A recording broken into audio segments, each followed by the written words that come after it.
माझ्या जमिनीचा नाश केला पाहुणच्या केली रेणू पवारने. 21 लाख माझं टॅक्स आहे त्यांच्यावर. जोपर्यंत ते माझं देत नाही तोपर्यंत मी इथून उठत नाही. तुम्हाला सांगते. कुठल्या गावचे तुम्ही? येलतुरी. बरं, याच्यासाठी तुम्ही कुठं पाठपुरावा वगैरे केला?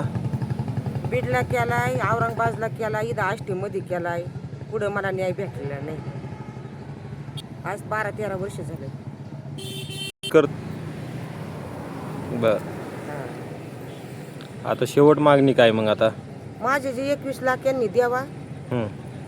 त्याच्याशिवाय मी काय उठणार नाही. हीच माझी मागणी, दुसरं काही नाही. तुमचा काही करार झाला होता का? करार 3 वर्षाचा झाला होता. पुढं काय झालं मग? 3 वर्षाचा करार झाला. परत चेक आले माघारी, त्यांनी नेले. गावातले लोक म्हणले मिटू नका त्यांचं, देऊ नका त्यांना पैसे. गेले माघारी.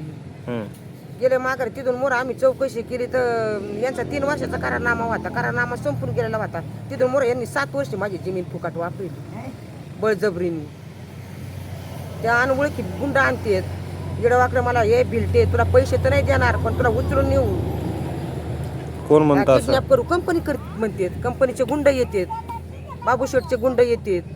कोण आहे? परभणी तुम्हाला सांगते, विशाल पालवे, परत बाबूशेठ येतो कावा मावा. तुम्हाला सांगते, गुंड पाठवून देतो. शोभूबाई दशरथ गायकवाड, येलतुरी.